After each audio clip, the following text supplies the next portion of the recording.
Risiko yang tidak bisa ya. Baik, selamat sahabat semuanya. Selamat sahabat. Berita mision kita pada sahabat ini berjudul Seorang Sahabat Finlandia yang Tanpa Sahabat. Nah, di sini menceritakan seorang yang bernama Lauri yang dia sangat sedih ketika ditinggal oleh temannya, dan dia setiap hari mengunjungi makam dari temannya ini. Dia menangis melihat gundukan makam dari temannya ini. Tiba-tiba dia mendengar sebuah suara yang mengatakan seperti ini. Kamu tahu kemanakah tujuan hidup yang kamu jalani sekarang? Apakah kamu benar-benar ingin mencari tujuan tersebut? Nah, dia kaget mendengar suara ini karena dilihat di sekelilingnya tidak ada orang satupun. Namun, kalimat tersebut selalu terngiang-ngiang di benaknya. Pada saat itu, Lauri berusia 45 tahun dan dia sudah menikah. Lalu dia mengatakan seperti ini, ya, apa tujuan hidup saya? Dengan ketakutan, dia ingin mencari tujuan hidupnya, dan kemudian dia ingat cerita tentang kedatangan Yesus yang kedua. Yang kedua kali ya, dia ingat cerita tentang Yesus. Lalu kemudian dia mencari teman, dia mencari orang yang dapat kembali mengingatkan cerita tentang Yesus. Di mana waktu itu Yesus lahir, kemudian mati, dan akan datang kembali. Lalu dia menemukan seorang teman yang Kristen, dan dia ingin mendengarkan cerita itu. Lalu dia mengatakannya dengan memohon kepada temannya itu dengan hati yang sedikit takut. Entah takutnya ini karena apa ya. Nah, masalah menjadi lebih buruk ketika dia pergi ke dokter. Karena ternyata dia punya infeksi telinga dan didiagnosis dengan kanker prostat. Sekarang prospek kematiannya sangat nyata. Lauri memberanikan diri untuk berbicara dengan seorang pendeta. Jadi ketakutannya ini karena dia merasakan ada sebuah penyakit di dalam dirinya. Dan itu diyakinkan ketika Lauri ini konsultasi dengan seorang dokter. Dan kemudian Lauri ini mencari seorang pendeta. Pendeta itu memberikan sebuah Alkitab kepadanya dan dia baca setiap hari. Dan pendeta ini pun menyarankan dia untuk selalu berdoa agar dosa-dosa Lauri diampuni. Dan Lauri pun melakukan hal itu. Dia baca Alkitab dan dia berdoa setiap saat, ya, sampai dikatakan di sini sampai beberapa kali dalam sehari. Nah, ketika dia membaca sebuah kitab di Injil Lukas, dia menemukan sebuah tulisan di situ bahwa hari Sabtu itulah yang dinyatakan sebagai hari Sabat. Ya, dia ulangi lagi Injil Lukas ini, dan dia tetap dia tetap melihat dan membaca di situ hari Sabat. Lalu dia baca kitab yang lain dan ternyata sama dengan Lukas, yaitu Sabtu adalah hari Sabat. Di sini dia mencari-cari ayat-ayat yang lain dengan tujuan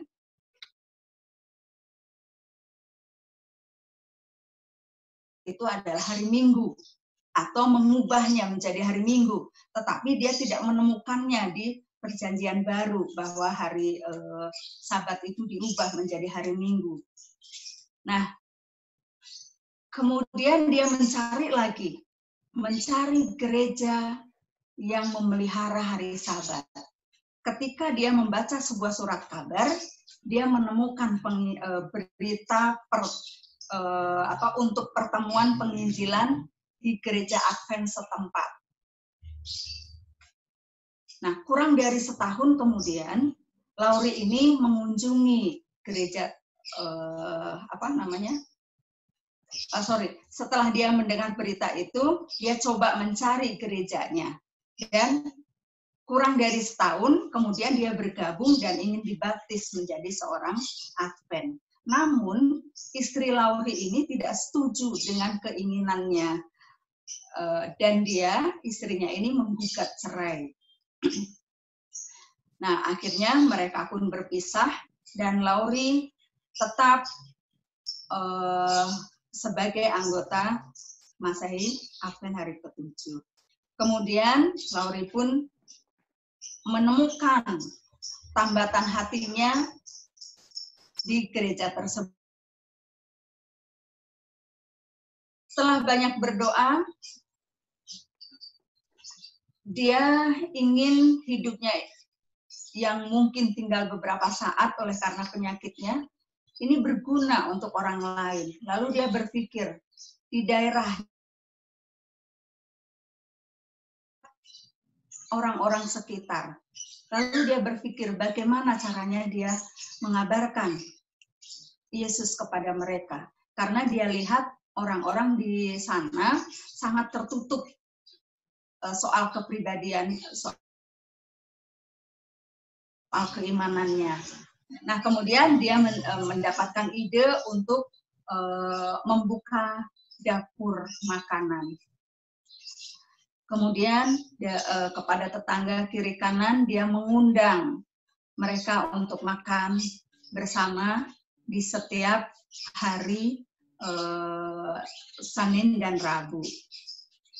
Nah, sedikit demi sedikit Lauri ini mengatakan kepada tetangganya, tolong ajak mereka yang ingin makan bersama denganku pada hari Senin dan Rabu. Ya, awalnya hanya beberapa orang saja, namun kemudian menjadi 40 orang yang tetap di setiap Senin dan Rabu datang ke rumah Lauri ini untuk makan. Karena sebenarnya Lauri tahu banyak di sekitarnya yang kesulitan tentang keuangan. Nah, hati Lauri senang karena banyak orang yang mau datang. Di situ mereka hanya membicarakan tentang makanan. Nah, melalui makanan-makanan ini, Lauri memasukkan prinsip kebenaran dan disertai dengan doa. Mereka berbincang bersama dan ini membuat hati Lauri sangat gembira.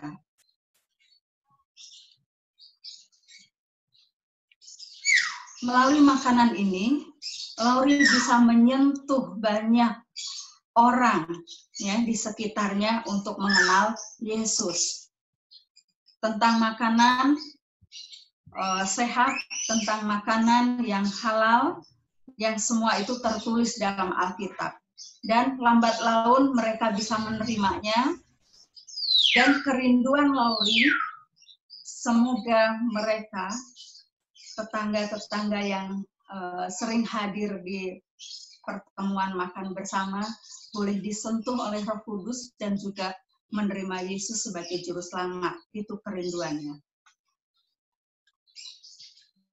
Anggota gereja yang tidak menghadiri kebaktian selama bertahun-tahun telah mengajukan diri dan perlahan-lahan dia juga bergabung kembali dengan kehidupan gereja.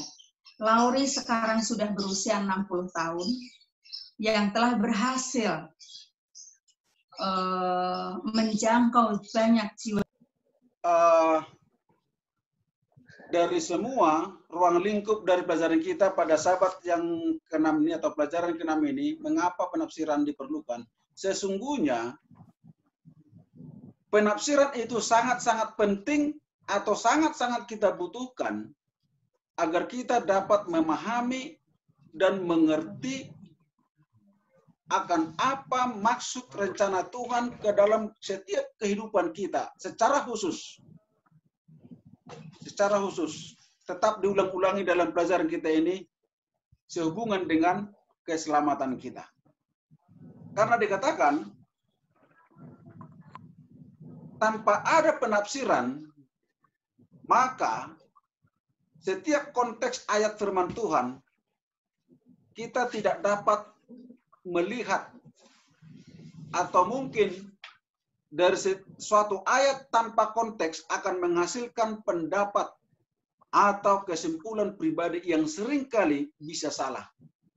Jadi penafsiran, jika penafsiran itu tidak ada, atau jika penafsiran itu kita tidak lakukan terhadap akan firman Tuhan, maka yang muncul nanti yaitu pendapat pribadi kita sendiri. Tidak lagi berbicara pendapat apa kata firman Tuhan kepada kita. Itu jika tidak ada penafsiran. Kemudian, belajar akan Alkitab tidak cukup hanya membaca. Ya, itu sudah pasti. Tetapi, kita sebagai pelajar-pelajar Alkitab harus menyelidiki dan mencari konteksnya sehingga Alkitab memberikan penjelasan terhadap dirinya sendiri yang tidak akan pernah salah. Ini dalam kitab Yesaya pasal 28 ayat yang 10. Maka dengan demikian, dengan penafsiran ini, jika kita melakukan penyelidikan terhadap firman Tuhan,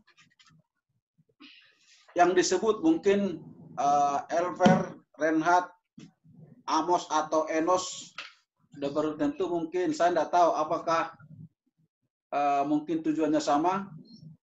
Ada mungkin kelas hermeneutika ya? Ada Pak Ben. Ada ya? Oke. Ada. Kelas hermeneutika ini adalah satu subjek yang diberikan untuk para jurusan teologi atau filsafat untuk dapat memberikan hermeneutika, ilmu penafsiran akan Alkitab. Itu sudah pasti.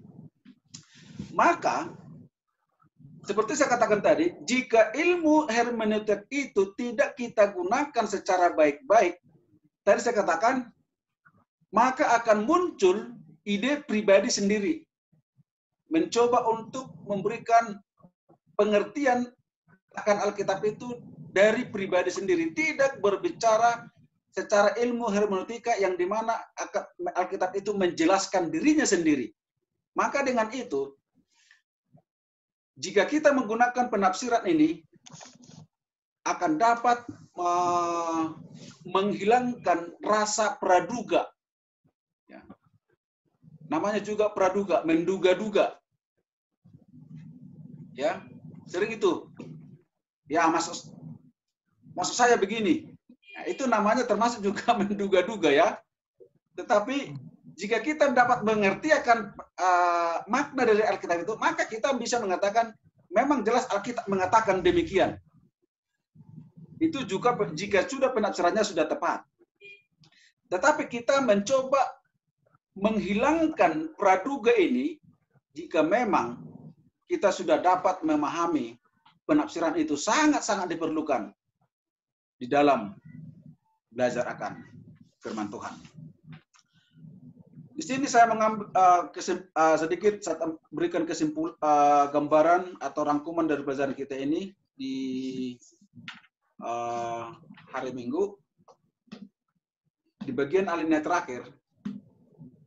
Tetapi kabar baiknya adalah bahwa Roh Kudus dapat membuka dan mengoreksi perspektif dan prasangka kita yang terbatas. Ingat saudara-saudari, kita manusia ini memiliki keterbatasan.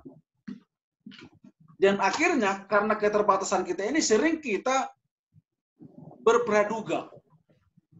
Maka dengan demikian keterbatasan kita ini kita harus sadari, sehingga kita membutuhkan sesuatu dalam hidup kita di saat kita mencoba mempelajari akan firman Tuhan, yaitu dengan tuntunan Roh Kudus.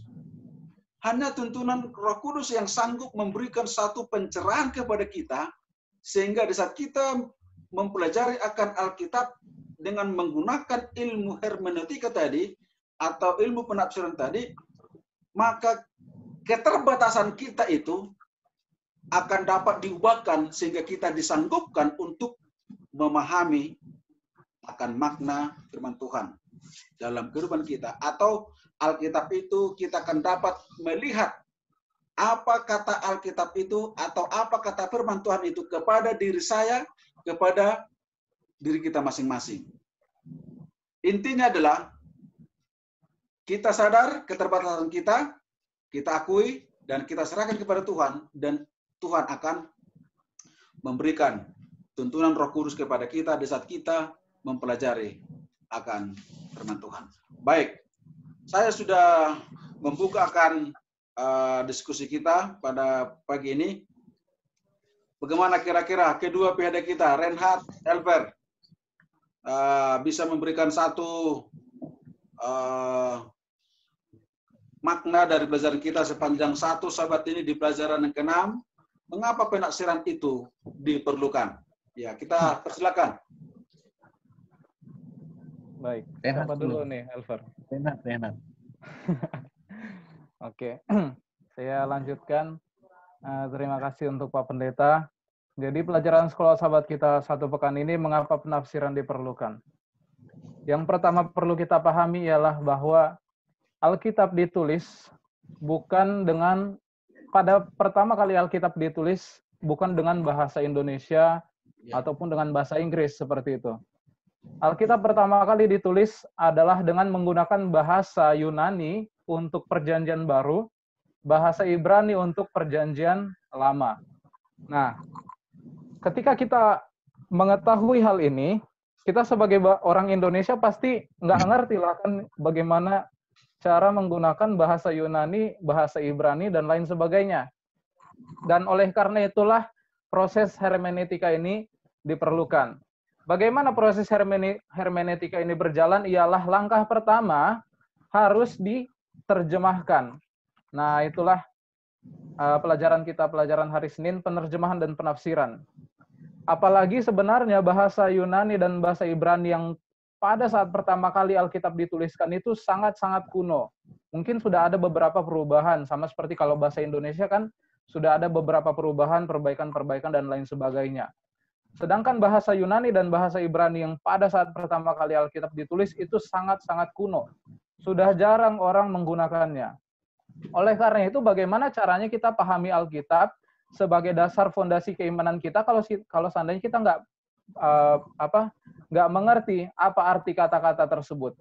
Sehingga yang perlu kita lakukan ialah menerjemahkannya. Inilah proses hermeneutika ini. Menerjemahkan dari bahasa asli kepada bahasa kita yang sekarang supaya kita dapat pahami arti dari kata tersebut ataupun konteksnya.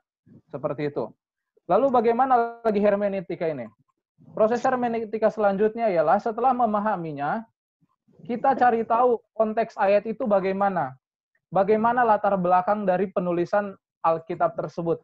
Bagaimana kira-kira kondisinya pada saat itu. Seperti itu. Sehingga kita tidak mengada-ngada, ya, praduga tadi, kita tidak mengada-ngada, oh ini sebenarnya seperti ini, dan lain sebagainya. Tidak. Kita tetap memiliki konteks yang benar, kita dapat memahami arti dari ayat-ayat tersebut dengan benar, supaya kita dapat mengaplikasikannya juga benar juga. Seperti itu. Inilah pentingnya penerjemahan dan penafsiran.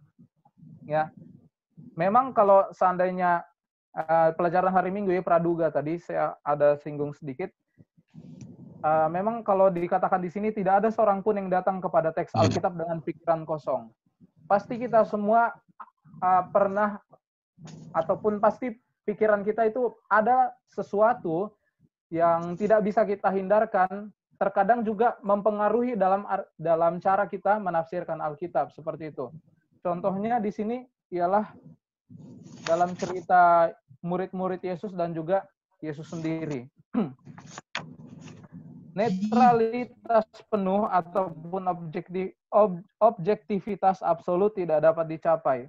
Pelajaran Alkitab dan refleksi teologis selalu berhadapan dengan latar belakang praduga kita tentang sifat dunia dan sifat Allah. Ini dia. Memang kalau kita sebagai manusia berdosa, netralitas penuh itu memang tidak dapat dicapai. Apa maksudnya netralitas penuh? Jadi kita secara sepenuh hati seperti tidak ada lagi keraguan-raguan dalam mempelajari Alkitab, seperti itu. Itu sangat-sangat susah untuk dicapai. Karena apa? Kita punya banyak latar belakang di dalam kehidupan kita. Contohnya, ataupun waktu saya masih kecil begitu, saya takut yang namanya hantu. Meskipun Alkitab bilang hantu itu nggak ada, kan seperti itu. Tapi ketika jalan di kuburan, ya tetap saja takut kan seperti itu. Ada rasa-rasa juga. Meskipun kita sudah paham di dalam Alkitab hantu itu tidak ada. Nah itulah yang dinamakan tidak bisa memiliki netralitas yang penuh. Namun tadi Pak Pendeta sudah ajarkan kepada kita, sudah sampaikan kepada kita, dalam memahami Alkitab, di sanalah kita memerlukan iman. Bagaimana caranya mendapatkan iman?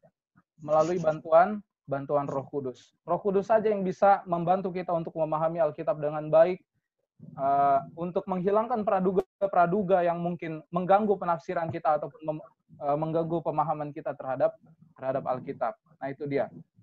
Lalu pelajaran hari Selasa, Alkitab dan budaya. Nah kita tahu bahwa Alkitab ini dituliskan dalam zaman-zaman tertentu, ya kan? Bukan tahun 1900-an ini Alkitab ditulis, tidak. Sudah lama dituliskan, sudah lama. Orang-orang zaman dahulu yang tuliskan.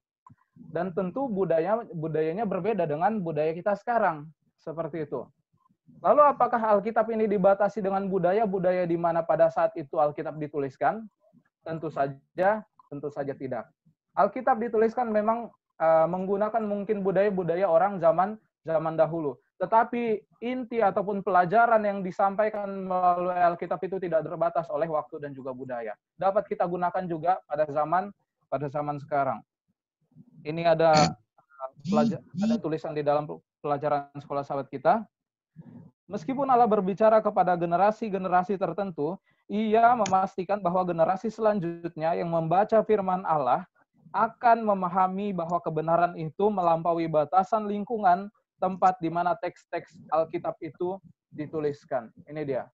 Jadi Allah mau supaya meskipun Alkitab itu sudah dituliskan lama, tetapi dapat tetap kita pelajari, dapat tetap kita pahami dan kita aplikasikan di dalam kehidupan kita sekarang. Seperti itu kira-kira Alkitab dan budaya. Nah, pelajaran hari Rabu, sifat kejatuhan dan keberdosaan kita. Nah ini dia kembali. Bahwa dalam memahami Alkitab memang kita tidak terlepas dalam kondisi keberdosaan kita. Ya, pasti pikiran kita akan selalu ada yang namanya mungkin keraguan-raguan dan lain sebagainya. Tetapi inilah yang mau kita hindarkan. Dalam memahami Alkitab, kita harus selalu bergantung kepada Roh Kudus supaya kita memahami Alkitab itu dengan cara yang baik. Dikatakan di sini, tidak perlu ditanya lagi bahwa dosa telah secara radikal mengubah, menghancurkan, dan merusak hubungan kita dengan Allah. Dosa mempengaruhi seluruh keberadaan manusiawi kita, itu juga mempengaruhi kemampuan kita dalam menafsirkan Alkitab. Nah ini dia. Ada dosa-dosa dikatakan di sini yang mempengaruhi dalam cara kita menafsirkan Alkitab. Beberapa di antaranya ialah kebanggaan, menipu diri sendiri, keraguan, tidak ramah, dan ketidaktaatan. Nah, kenapa dosa-dosa ini? Di paragraf selanjutnya dikatakan, orang sombong meninggikan dirinya melebihi Tuhan dan firman-Nya. Hal ini karena kesombongan membawa penafsir terlalu menekankan akal budi manusia sebagai penentu akhir kebenaran, bahkan kebenaran yang ada dalam Alkitab. Nah, jadi ketika kita sombong, apalagi dalam hal rohani, ya, memahami bahwa merasa bahwa dirinya, oh saya sudah sangat memahami Alkitab, saya adalah orang pintar di kelas saya contohnya, saya adalah orang pintar di kelas saya paham bahasa Yunani, Ibrani dan lain sebagainya. Dengan cara dia sombong seperti itu, bisa saja pikirannya merasa bahwa meninggikan dirinya melebihi daripada firman Tuhan. Artinya dia menafsirkan Alkitab itu bukan dengan Alkitab itu sendiri, bukan sola scriptura yang dia tinggikan, tetapi pikirannya sebagai manusia. Dan ini sudah menjadi salah, ya. Karena ketika kita mau mencoba menafsirkan dengan pikiran kita sendiri, pasti akan ada kecenderungan kita untuk salah tafsir seperti itu. Inilah bahayanya ketika kita membawa dosa-dosa kita dalam penafsiran Alkitab ataupun dalam memahami Alkitab. Sebaliknya, kita harus mendekati Alkitab dengan iman dan kepatuhan dan bukan dengan sikap kritik dan keraguan. Sombongan, penipuan diri sendiri, dan keraguan mengarah pada sikap berjarak kepada Tuhan dan Alkitab, dan pasti akan mengarah kepada ketidaktaatan, yaitu keengganan untuk mengikuti kehendak Tuhan. Nah, seperti itu. Jadi, kiranya ketika kita memahami Alkitab, kita jauhkan rasa seperti kita tahu semuanya, seperti itu. Tidak. Harus datang dengan rendah hati, minta bantuan Roh Kudus, juga dengan iman, supaya meskipun memang ada beberapa hal-hal di dalam Alkitab yang tidak dapat dicapai dengan logika manusia. Dan itulah yang membuat banyak orang ateis sekarang. Orang-orang yang berpikir secara logika. Padahal sebenarnya ada beberapa hal-hal dalam Alkitab yang tidak masuk logika memang. Dan itu harus dipahami dengan iman. Seperti itu. Nah, ini dia pelajaran hari Rabu, sifat kejatuhan dan keberdosaan kita. Sampai di sini mungkin ada pertanyaan sebelum dilanjutkan oleh saudara saya Elver. Ada pertanyaan dari Bapak Ibu saudara-saudari sekalian?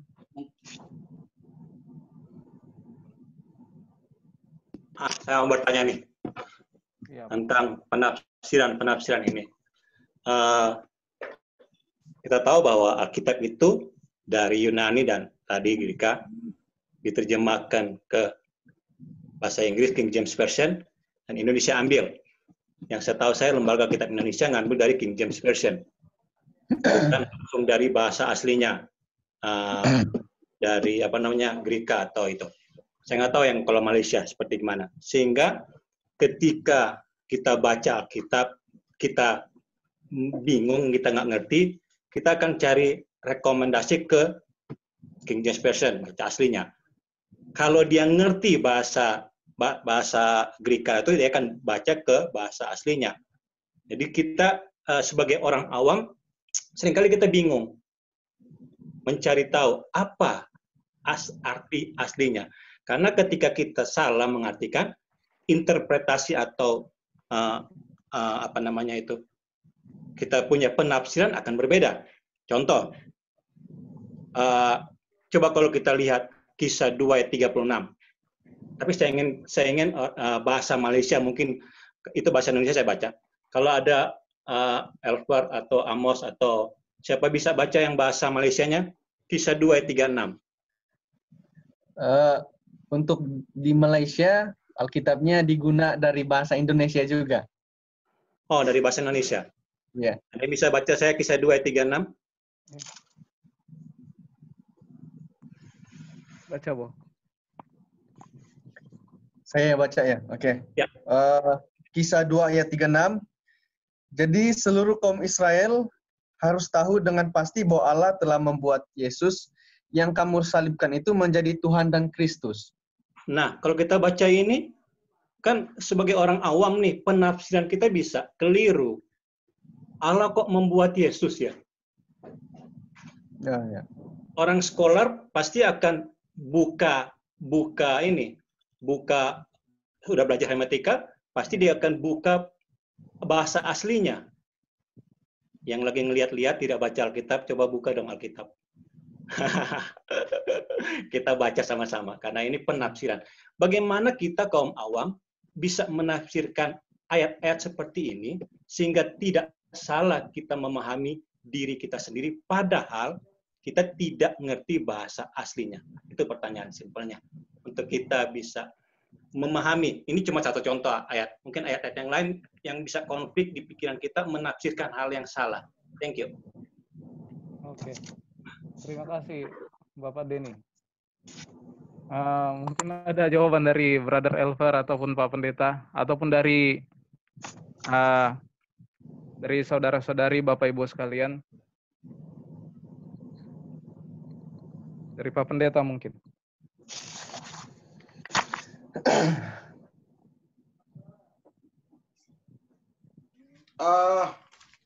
Saya sedang membuka tolong dikasih kesempatan. Saya mau buka dulu yang versi King James Version-nya dulu. Oh.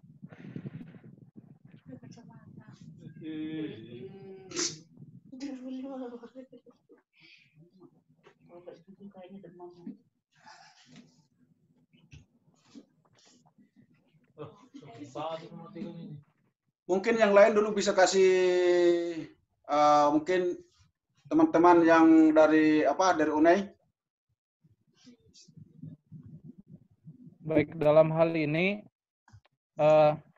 kita kembali ke pelajaran kita, pelajaran yang kelima, Sola Scriptura. Pelajaran hari Minggu dikatakan di sana Alkitab sebagai standar tertinggi. Nah, dikatakan Alkitab sebagai standar tertinggi bahwa tidak ada yang mengatasi Alkitab. Namun memang dalam memahami Alkitab ya dikatakan tadi seperti yang Bapak Denny katakan, perlu yang namanya penerjemahan ataupun penafsiran, seperti itu. Jadi tidak ada salahnya kita sebagai orang juga, kita menggunakan seperti dikatakan di sini, leksikon, kamus, konkordansi, dan buku-buku serta penjelasan-penjelasan lainnya. Nah dalam hal ini mungkin kita sebagai orang awam, bisa juga menggunakan akses untuk menggunakan kamus-kamus yang tersedia. Mungkin kamus-kamus Yunani, kamus-kamus Ibrani. Nah, itu udah banyak ya.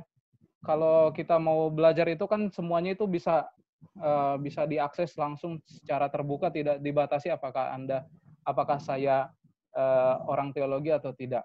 Nah, mungkin dengan demikian kita juga dapat memahami arti-arti kata tersebut dari bahasa aslinya, seperti itu.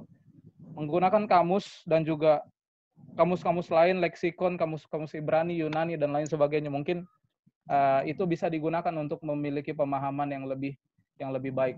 Itu menurut saya, Pak Denny. Mungkin ada tambahan dari Elver. Ya, terima kasih Reinhard. Ya, sudah dijelaskan sebenarnya tadi. Jadi dalam memahami Alkitab ini kita juga tidak terbatas oleh teologian. Siapa kita? Maksud saya siapa kita dan apa yang kita pelajari? Karena dalam proses menganalisis Alkitab ini semua orang sudah dikatakan tadi kalau kita baca di hari Sabat, ketika kita membaca kita sudah mau menafsir Alkitab. Nah, bagi pertanyaan Pak Denny tadi, bagaimana bagi orang awam bila mana mereka tidak mempelajari akan tidak menguasai ataupun tidak mengetahui akan bahasa asli daripada Alkitab ini, maka ada yang dinamakan membandingkan ayat-ayat ataupun kita menggunakan terjemahan yang ada di dalam terjemahan Alkitab.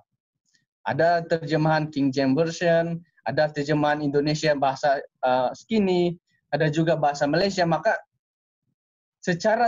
ketika kita membaca, kita akan secara perlahan-lahan akan mendapat poin daripada ayat tersebut.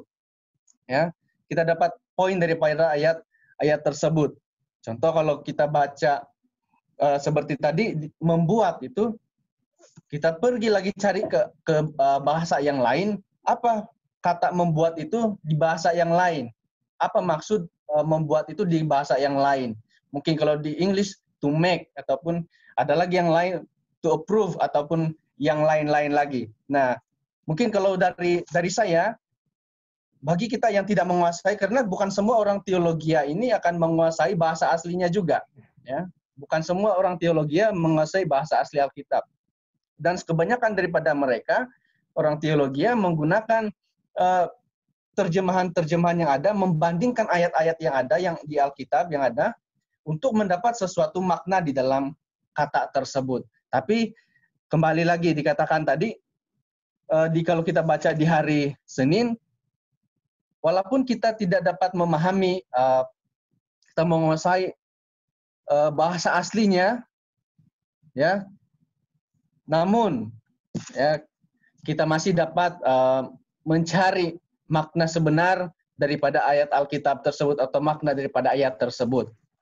Mungkin ada salah satu tips yang ketika kita membaca ataupun menganalisis sebuah Alkitab, dalam mencari sebuah kebenaran itu, maka kita dapat mendapatkan kebenaran itu jika kita membacanya cuma sekali ataupun 2 kali. Kita harus membaca ayat itu berulang-ulang kali, 2 kali, 10 kali, atau bahkan banyak kali. Sehingga lama-kelamaan secara otomatis Roh Kudus itu akan berbicara kepada kita ketika kita benar-benar membaca dan memahami ayat daripada apa yang kita sedang bacakan. Ya, mungkin itu yang saya dapat berikan, Pak Denny.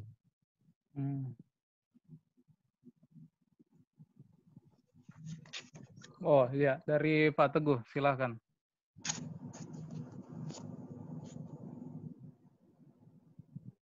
Silakan, Pak. Oke, boleh saya kasih pendapat? Silakan. Suara saya terdengar? Iya, terdengar, Pak. Oke, terima kasih.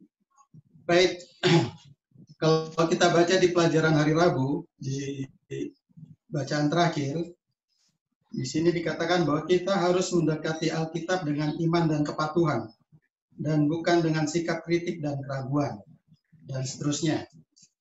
Dan kalau kita kembali di pelajaran hari Jumat, kita lihat dari tulisan Ellen White, dikatakan juga bahwa jikalau sementara membaca, engkau mendapat keyakinan dan engkau melihat bahwa pikiran-pikiran yang ada padamu tidak sesuai dengan perkataan Allah, janganlah engkau mencoba hendak menyesuaikan perkataan itu dengan perasaanmu itu. Sesuaikanlah pendapatmu dengan perkataan Allah, janganlah biarkan hal-hal yang tadinya engkau yakini atau biasa lakukan memerintah pikiranmu.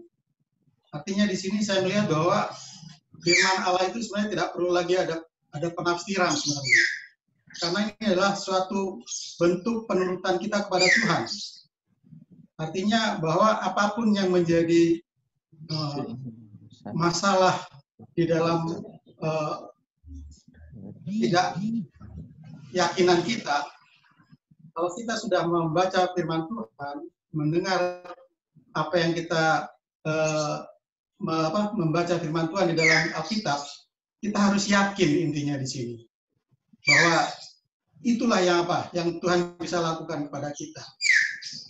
Kembali kita baca di dalam pelajaran hari Kamis, ya. Masalah penafsiran kitab suci sangat penting bagi kesehatan teologi dan misiologi gereja. Tanpa penafsiran yang benar dari Alkitab, tidak akan ada kesatuan doktrin dan pengajaran. Berarti di sini kita harus bedakan. Ketika hubungan kita dengan Tuhan, sebenarnya penafsiran itu sebenarnya tidak diperlukan lagi. Tetapi yang jadi masalah adalah hubungan kita dengan sesama manusia. Pendapat saya dengan pendapat Pak Denny, pendapat saya dengan pendapat Pak Darius, pendapat saya dengan pendapat Pak Pendeta dengan yang lainnya mungkin berbeda di dalam di dalam mengartikan firman Tuhan ini. Ketika saya membaca tulisan Rasul Paulus, ketika saya membaca tulisan Yohanes, ketika saya membaca tulisan para rasul, mungkin pendapat saya berbeda dengan pendapat Bapak Pendeta. Pemikiran saya berbeda dengan pemikiran Bapak Pendeta. Inilah yang diperlukan. Bagaimana kita bisa menafsirkan tulisan-tulisan yang ada di Alkitab ini sesuai dengan firman Tuhan, seperti yang dikatakan Saudara Renhat tadi, sebagai dasar dari Alkitab. Ya. Jadi kita harus kembali kepada dasar dari Alkitab. Karena orang sering berdebat hanya masalah apa? Apa yang ditulis oleh para penulis. Sehingga terjadilah di sini banyak ahli hukum Taurat. Karena mereka merasa yakin bahwa saya ini yang benar. Pendapat saya yang benar.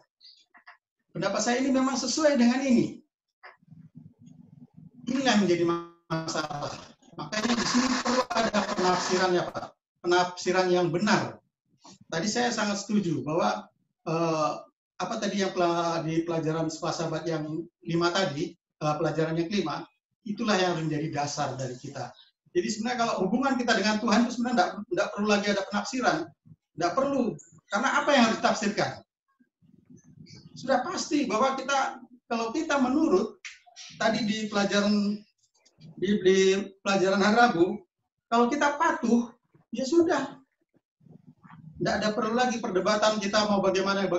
Tapi yang menjadi masalah ketika ketika kita mengartikan tulisan-tulisan dari Alkitab ini yang ditulis oleh para nabi, oleh para penulis ini, sering orang menggunakan pikirannya, oh mungkin begini, mungkin begitu, sehingga tidak sesuai dengan dasar Alkitab. Mungkin itu yang bisa saya tambahkan. Mungkin ada masukan, silakan.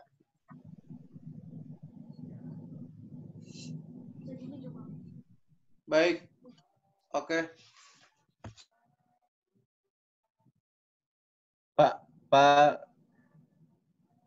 ada ini dari Pak Darius ada kayaknya. Oh, Pak Darius.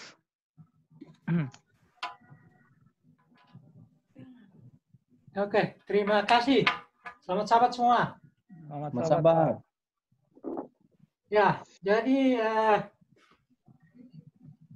sebenarnya kalau kita baca berulang-ulang ayat ini tidak ada problem di sana. Ya, sekali lagi kalau kita baca baik-baik ini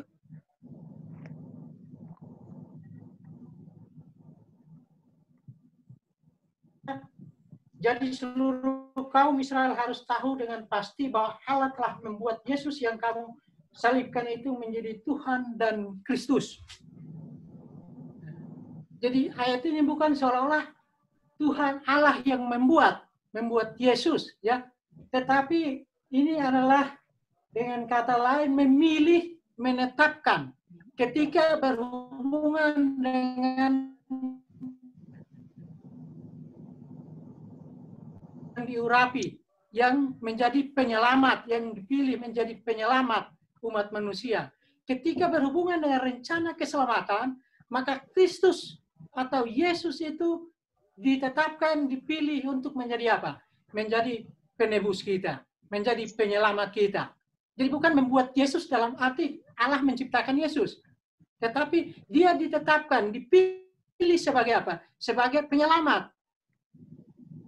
Nah ini jadi ketika kita membaca ayat ini jangan langsung kita katakan oh berarti Allah yang membuat Yesus, bukan. Karena oknum kealahan itu kan tidak bisa. Salah satu Tritunggal itu kan tidak diciptakan. Tetapi ketika berhubungan dengan rencana penyelamatan, Yesus apa? Ditetapkan, diangkat. Ya. Dalam arti lain, diangkat, dipilih menjadi apa? Menjadi juru selamat. Nah inilah coba kita baca baik-baik ayat ini sehingga tidak akan apa? Menimbulkan banyak perbedaan. Ya. Mungkin itu saja. Terima kasih. Terima kasih. Ya. Baik, Pak Pendeta. Baik, terima kasih. Oh, masih ada? Diangkat sama ini. Ini bahasa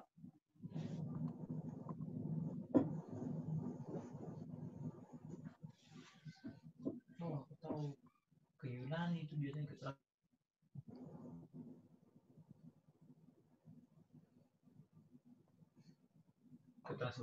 Oke.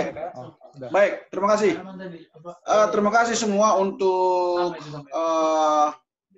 jawaban-jawabannya dan juga dari Pak Darius tadi. Pak Denny begini, yang pasti kita sepaham bahwa Tuhan itu tidak diciptakan ya. Itu dulu ya, sepaham kita ya. Baik, dan Tuhan tidak beranak. Tetapi dalam Kisah pasal 2 ayat 36 ini, saudara-saudari, terima kasih Pak Den sudah mencoba mengangkat ini.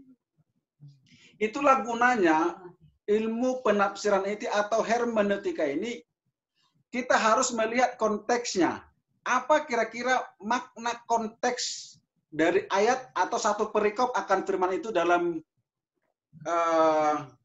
kitab para rasul, Kisah para Rasul pasal 2 ini, dan kita mencoba untuk melihat nanti di sisi yang lain. Baik, saudara-saudari, sama kami ada dua versi kitab King James Version. Ini yang pertama yang keluaran yang tahun ini sekitar tahun 1984 yang saya pegang ini diterjemahkan dan kemudian diperbarui di tahun 1977. Kita melihat di ayat ini dan saya bandingkan di kitab di versi yang sama, King James Version yang sama, rupa-rupanya saya melihat ada tidak sama makna di bukan mana. Tulisan atau ayat itu yang di versi yang satu lagi dengan versi yang sebegini berbeda. Kalau di sini. Mohon maaf, saya baca dulu ya. Ini di versi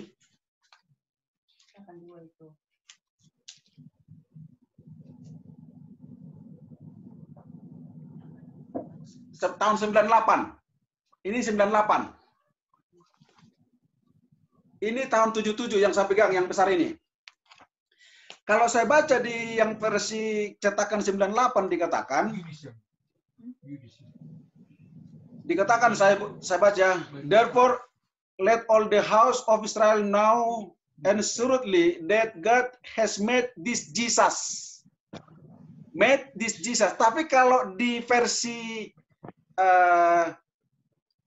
tahun 77 saya baca di sini ayat 36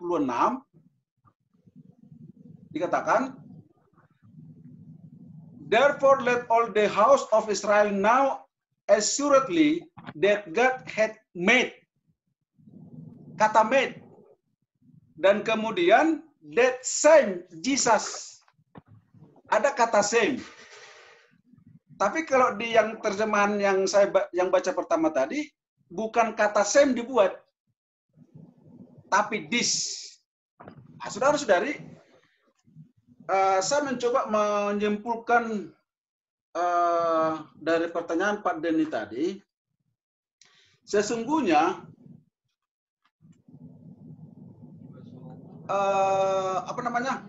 dalam penafsiran ini terkadang kita bisa berbeda penafsiran, tetapi kita harus ingat, intinya adalah sehubungan dengan pertanyaan Pak Denny, kita harus mengingat dan menerima dulu bahwa Tuhan itu tidak diperanakkan dan Tuhan itu satu. Itu dulu kita terima. Kemudian dengan ayat ini, kita harus, tadi saya sudah sampaikan dan juga sudah diulangi, kita harus menerima iman pelajaran ini seperti yang disampaikan oleh Pak Teguh tadi, kita terima dengan iman. Dan Ren juga sudah katakan tadi, itu dengan tuntunan Pastor Paulus. Bagaimana bentuk pandangan kita, pemahaman kita, jika itu seperti dalam pelajaran kita pada sahabat yang lalu, sola scriptura, jika itu tidak bertentangan akan firman Tuhan, bagaimana cara kita untuk menafsirkannya, prinsipnya jika itu tidak bertolak belakang dengan hermeneutika, dengan kita hubungkan dengan ayat konteks yang lain, kalau saya melihat di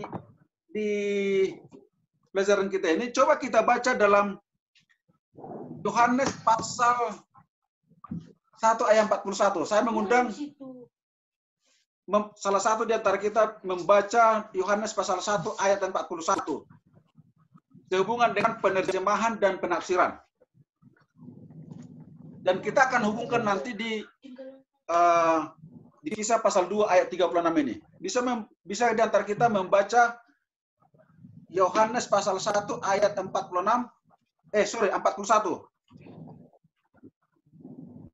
Saya bacakan. Yohanes 1 ayat 41. Andreas mula-mula bertemu dengan Simon, saudaranya, dan ia berkata kepadanya, kami telah menemukan Mesias, artinya Kristus.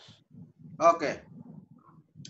Dikatakan di sini, Andreas mula-mula bertemu dengan Simon, saudaranya, dan ia berkata kepadanya, kami telah menemukan Mesias. Mesias itu siapa? Kristus. Tadi Pak Darius kalau tidak salah menyinggung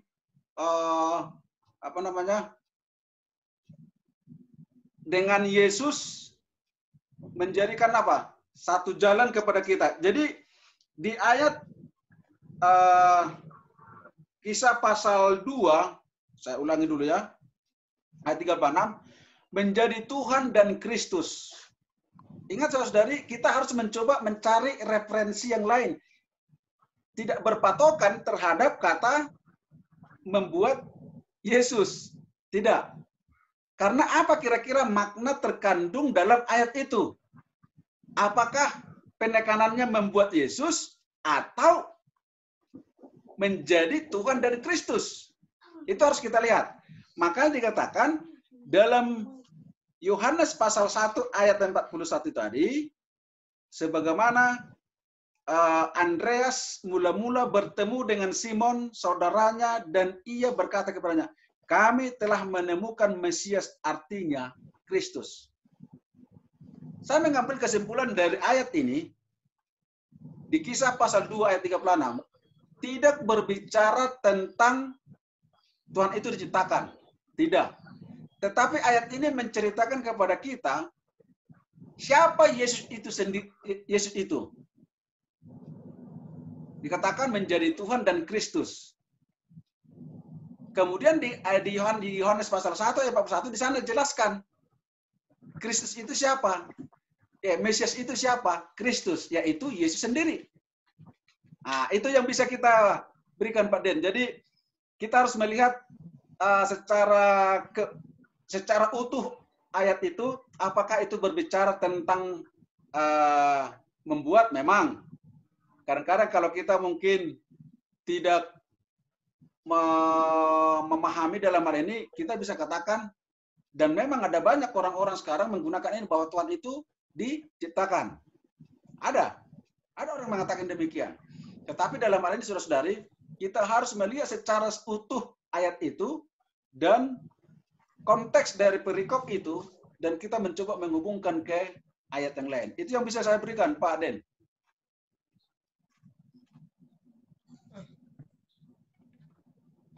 Baik, terima kasih kepada Pak Pendeta. Pelajaran selanjutnya mungkin bisa dilanjutkan, Elver. Mungkin boleh menambahkan sedikit. Oh, silakan Pak Sinaga. Sebenarnya kalau boleh silakan Pak Pendeta. Sebelum diteruskan Pak Sinaga, mungkin ditanya dulu Pak Denny bagaimana? Atau jangan-jangan ada? Enggak, boleh saya jelaskan sedikit gitu. Saya lihat sebenarnya kata ini sangat singkat, ya, singkat sebenarnya untuk boleh, karena di dalam Kisah Para Rasul 2 itu juga sebenarnya ada jawabannya, ya, di Kisah Para Rasul 2 ayat 22 dan 23 sebenarnya jawabannya ada di sana, ya. Kalau kita baca di Kisah Para Rasul 2 ayat 22 dan 23 itu jawabannya ada di sana. Cuman kenapa ini dibuat di terakhir ayatnya? Karena ini adalah pembuktian, ya. Ini pembuktian bahwa, ya, kalau penafsiran saya, ya, ketika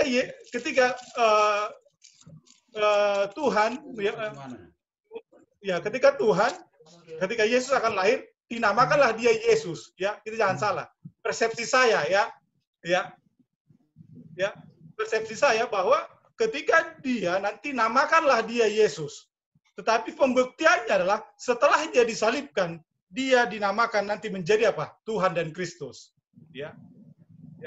Setelah kita disebutkan disalibkan, ya, pembuktiannya di sana. Setelah itu dia dinyatakan adalah Tuhan dan Kristus. Jadi kalau katanya mungkin kalau dari persepsi saya penafsiran, namanya juga penafsiran, ya, bahwa ya seperti itu, bahwa ketika dia lahir dia disebut nama Yesus, tetapi pembuktiannya setelah dia disalib nanti dia akan disebut Tuhan dan Kristus. Ya, mungkin setelah kita baca 22 dan 23, ya di sana bahwa di sana akan tinggal bersama-sama kamu, ya, yaitu adalah Yesus, ya. Ya, di sana dinyatakan di ayat 22 dan 23. Jadi setelah pembuktiannya disalib, dia nanti dikatakan bahwa dialah Tuhan dan Kristus. Mungkin itu dari saya. Terima kasih. Baik.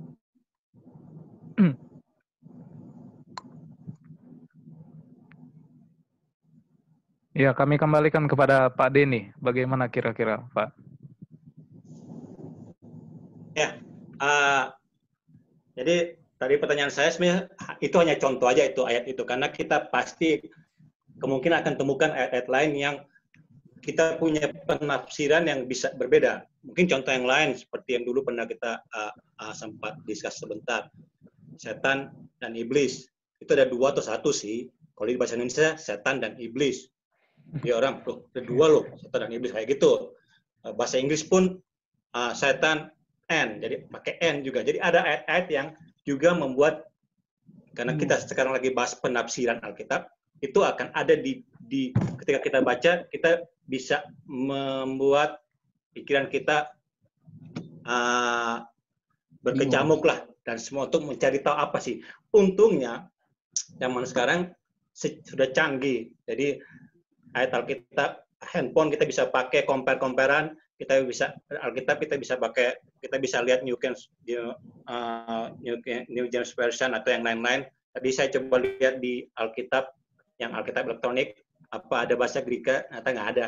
Pun kalau ada pun saya nggak tahu artinya. Jadi ini pertanyaan saya hanya untuk bagaimana kita bisa mempelajari dengan sebagai orang awam dan bisa mengerti. Itu tadi cuma contoh ayatnya. Terima kasih tadi udah bilang bahwa kita memang harus compare dengan lain. Sekarang kita bisa compare. Terima kasih tadi juga udah bilang, kalaupun kita nggak ngerti, terima dengan iman. Karena itu yang ada dalam kehidupan kita. Itu aja. Baik. Terima kasih. Terima kasih Pak Denny. Oke, silakan Pak Darius. Oke. Baik. Tadi kan sudah disampaikan oleh Pak Pendeta. Ya, saya juga akan orang awam. Ya, Pak Denny, saya nggak bisa bahasa Inggris. Saya nggak bisa bahasa, apalagi Yunani, Ibrani, dan seterusnya. Nggak bisa. Ya, yang saya bisa hanya bisa baca bahasa Indonesia. Dan seringkali memang saya melihat kok sepertinya ada perbedaan antara King James Version dengan NGV. Ya, ada perbedaan, ada sedikit-sedikit perbedaan di sana. Ya, bagi saya, ya, apa yang saya baca dalam bahasa Indonesia itulah yang saya imani. Ya, apa yang saya baca dalam bahasa Indonesia itulah yang saya imani, dan supaya tidak menimbulkan penafsiran-penafsiran yang keliru, kita membaca secara utuh, ya. Membaca secara utuh keseluruhan daripada Alkitab ini, karena Alkitab ini adalah merupakan rencana ya keselamatan bagi umat manusia. Membaca secara utuh Alkitab ini, kemudian kita akan membaca lagi secara apa? Secara kitabnya, perikopnya, dari situ kita akan bisa apa? Memahami apa maksud daripada ayat-ayat tersebut. Nah, ini. Apa makna ini? Sangat apa? Sangat mudah bagi saya sebagai orang awam yang bisa berbahasa Indonesia memahami akan apa ayat-ayat ini. Ya. Jadi saya terus terang saya nggak bisa itu bahasa Inggris, apalagi bahasa Yunani, bahasa Ibrani. Tetapi dari bahasa Indonesia kalau kita membaca secara menyeluruh dan mengimani itu ayat-ayat ini bagi kita itu sudah sangat jelas sekali bagi kita. Makanya tidaklah salah ketika dikatakan Alkitab itu menafsirkan dirinya sendiri. Ya, menafsirkan dirinya sendiri. Jadi seperti yang dicontohkan oleh Pak Denny ini memang ya, hanya kalau baca sepintas seperti itu, memang orang yang katakan bahwa, oh iya, Allah membuat Yesus. Ya, Allah membuat Yesus. Kalau hanya baca sepintas. Tetapi ketika dibaca berulang-ulang, maka kita bisa apa? Bisa memahami apa maksud-maksud itu. Dan bukan hanya ayat ini. Banyak lagi ayat-ayat lain yang mungkin kalau kita hanya baca sepintas, kok menimbulkan tanda tanya. Ya, menimbulkan tanda tanya. Tetapi kalau dibaca, maka kita akan memahami itu. Walaupun, ya sekali lagi, walaupun kita mungkin tidak bisa bahasa Yunani, bahasa Greka, apalagi bahasa Inggris. Nah, kita mungkin tidak bisa. Tapi dari sisi bahasa Indonesia ini sudah jelas bagi saya. Ya, bagi saya sudah jelas dan dapat mengimani kalau kita itu apa? Membaca akan Alkitab ini secara apa? Secara utuh. Terima kasih. Oke. Baik. Terima kasih Pak Darius. Terima kasih saudara-saudari. Sebelum disimpulkan oleh PhD kita, Saudara Elver, saya ambil alih ya, Renhat. Iya, Pak Ben, silakan. Sebelum disimpulkan karena waktu ini sudah berjalan terus, Kapten. Baik, saudara-saudari, saya masih ingat betul, waktu saya masih duduk di bangku kuliah, dosen mengatakan, jika kamu ingin menginterpretasikan atau menggunakan hermeneutika sebelum kita beralih kepada mungkin seperti apa namanya, ada di sini saya pegang buku leksikon ini yang sangat besar dan mungkin juga dengan terjemahan-terjemahan seperti King James Version. Kita berdoa kepada Tuhan dan ayat itu contoh seperti dalam Kisah pasal 2 ayat 36 ini. Itu kan satu perikop, bukan hanya berbicara ayat 36. Kita mencoba membaca itu berulang.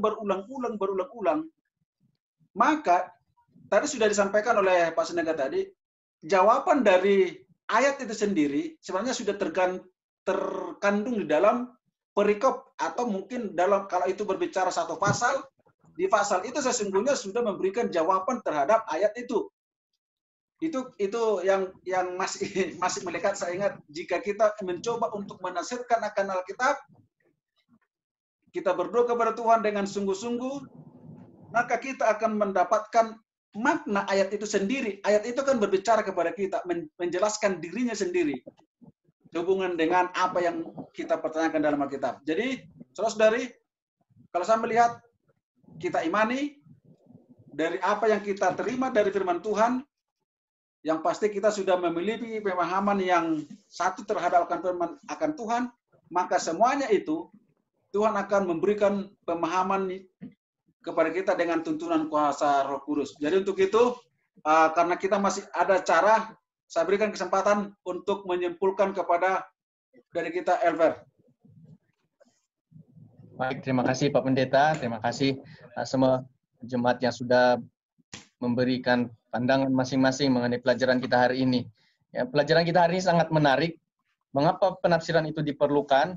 Sebagai kesimpulannya adalah karena kita ini dibatasi dengan bahasa asli daripada Alkitab itu sendiri.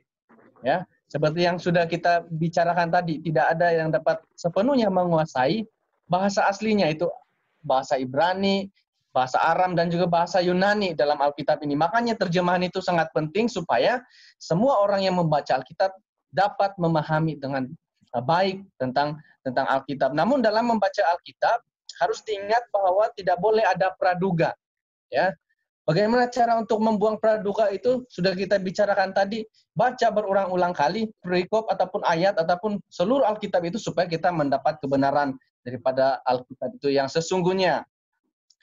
Dan Alkitab ini tidak terbatas karena ada jemaat ataupun gereja yang mengatakan Alkitab ini, apa yang dikatakan dalam Alkitab itu hanyalah budaya orang-orang Israel. Nah, Alkitab itu tidak terbatas oleh budaya Israel saja. Karena kenapa? Itu adalah apa yang diminta Tuhan untuk dilakukan. Ya. Kalau saya baca di sini, penafsiran kitab suci sangat penting bagi kesehatan teologi dan missiologi gereja. Berarti sebagai kesimpulannya, kenapa kita memerlukan penerjemahan Alkitab?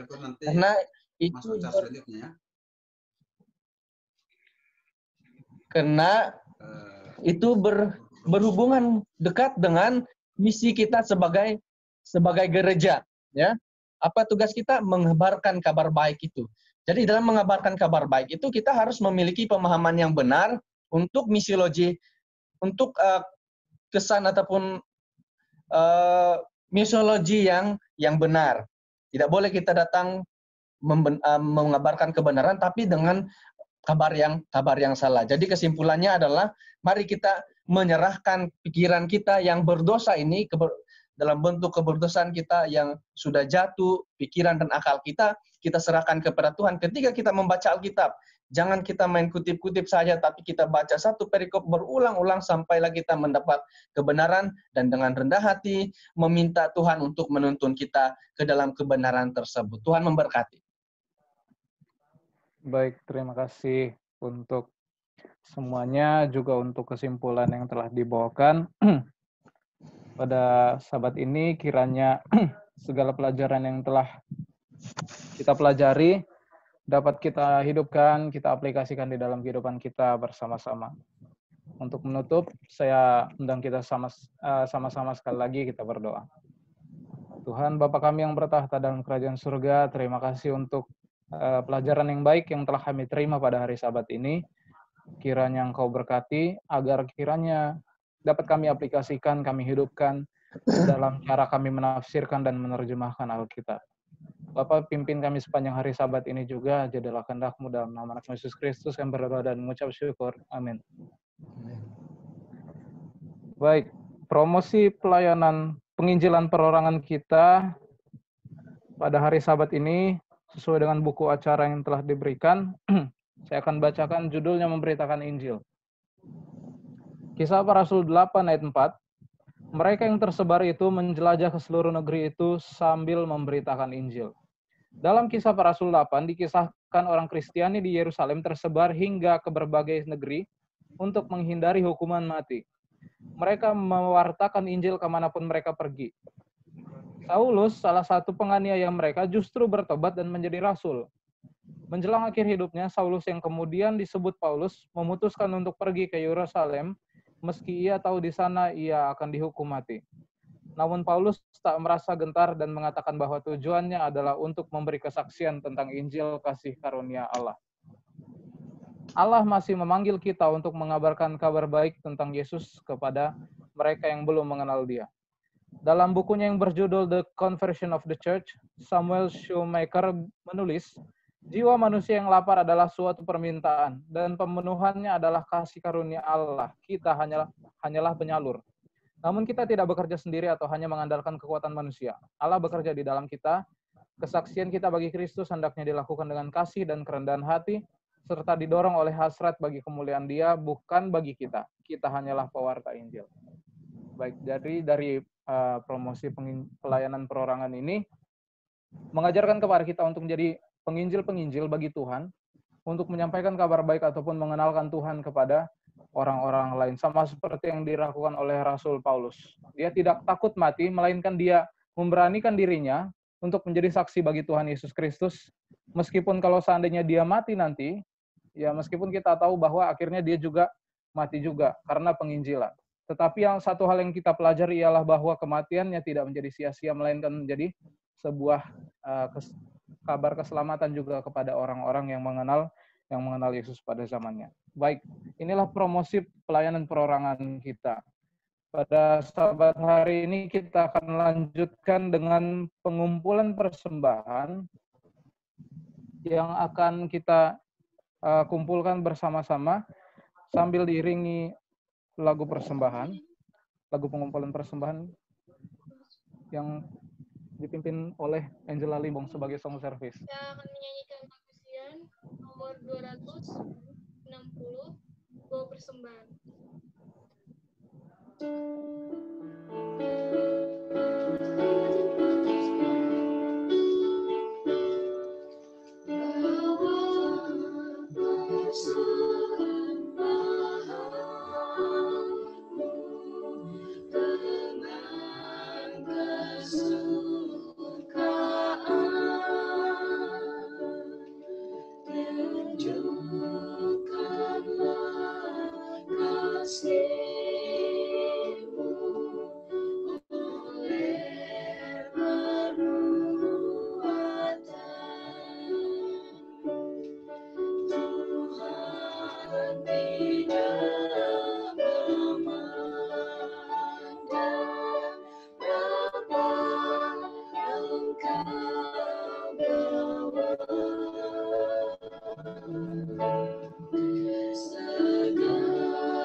Doa untuk persembahan kita undang Saudara Elver. Mari kita berdoa. Bapa yang ada di surga, terima kasih Tuhan hari ini Tuhan mengumpulkan kami. Walaupun melalui media sosial kami tetap dapat bertatap muka untuk berbakti, saling memberikan pandangan pendapat kami untuk dapat dikoreksi melalui firman Tuhan Sekolah Sabat pada hari ini, bagaimana cara kami menafsir Alkitab. Tuhan di surga, kami sudah memungut persembahan, biarlah Tuhan di tengah-tengah COVID-19 ini, persembahan ini dapat membantu pekerjaan pelayanan Tuhan di dunia ini, dan tidak memutuskan pekerjaan Tuhan di dunia ini. Biarlah Tuhan Engkau memberkati setiap persatu kami yang sedang dalam perbaktian hari ini, berkati kami dalam kesehatan terlebihnya Tuhan, dan juga materi juga Bapak. Tuhan di surga, kami mau menyertai khotbah nanti, biarlah Tuhan terus menuntun kami dalam memahami firman Tuhan yang Engkau mau sampaikan kepada kami. Dalam nama Yesus kami berdoa. Amin. Amin. Baik, acara selanjutnya akan dipimpin oleh Ibu Pendeta. Untuk acara bagi anak-anak, waktu dan tempat kami persilakan kepada Bu Pendeta Pandiangan.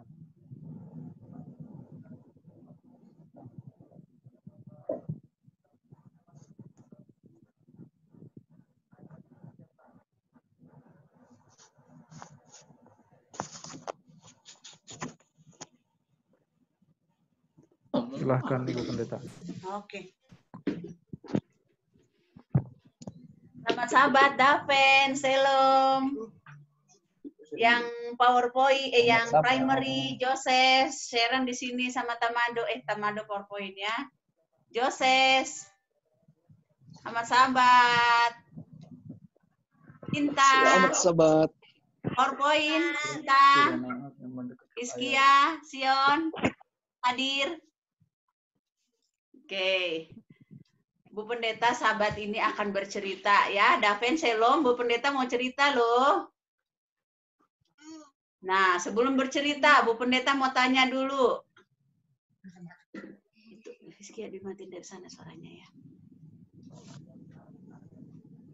Kalian anak-anak Bukit Jaitun ingin menjadi seperti siapa? Daven, Shalom, ingin menjadi seperti siapa? Yesus Kristus. Enggak ada sih. Masih hafal lagunya? Buka aja. Masih hafal nggak lagunya?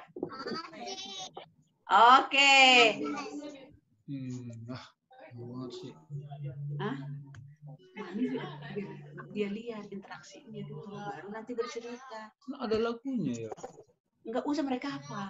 Oke, nanti pindah-pindahin slide. Oke, kita nyanyi dulu yuk. Saya ingin menjadi seperti, tahu ya? Saya ikutin Bu Pendeta, nggak apa-apa kita kejar-kejaran. Tadi papa mama kita sudah diskusi. Sekarang giliran kita yang bicara. Kita yang nyanyi sekarang. Biarin, nggak apa-apa kejar-kejaran. Dengar nggak? Gitarnya kedengeran nggak? Enggak.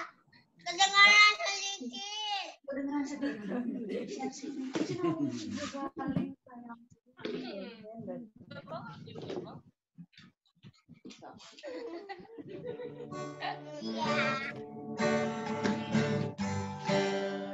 Kedengeran ya?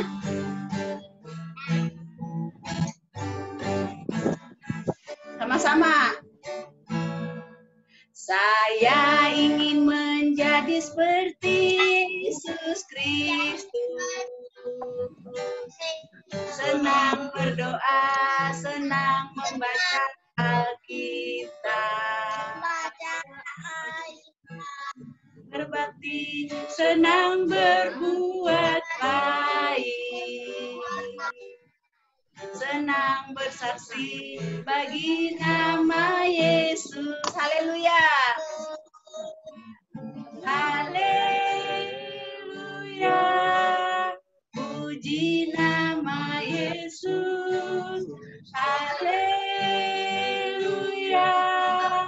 Puji nama Yesus. Amin. Sebelum cerita, Bu Pendeta mau dengar dulu Shalom sama Daven nyanyi dong lagu Thank You Lord. Berdiri, boleh berdiri? Lagu Thank You Lord dong. Nanti Joses nyanyi ya. Ada kakak Angel yang ngiringin Cinta kan? Nih, habis Daven ya. Joses sama Cinta habis Daven. 1, 2, 3. Thank you, Lord, for the beautiful world, for the sun and the blue sky.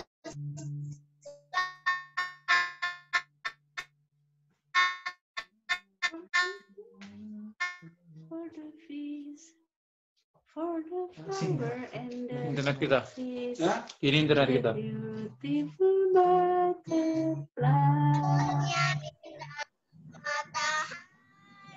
Awan biru, tuh burung, tuh ikan. Bunga dan pohon yang cantik, kupu-kupu kecil. Amin. Terima kasih. Kakak Cinta boleh dong sama Joses, masih ya baru masuk PowerPoint ya. Kakak Cinta temenin Joses nyanyi dong dari primary. Boleh? Ngelek ya. Kita. Boleh dong. Enggak, mereka. Kakak Cinta sama Joses.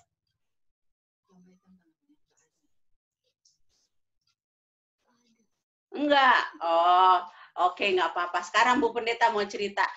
Bu Pendeta akan kedengeran suaranya aja. Kalian lihat layarnya ya. Kita akan lihat ceritanya tentang apa. Mami enggak kelihatan. Kelihatan. Hah? Kelihatan. Masuk udah situ kan? Astaga.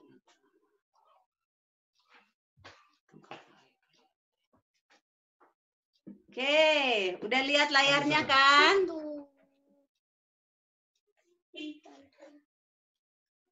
Masuk. Oke, mana yang buku? Ini.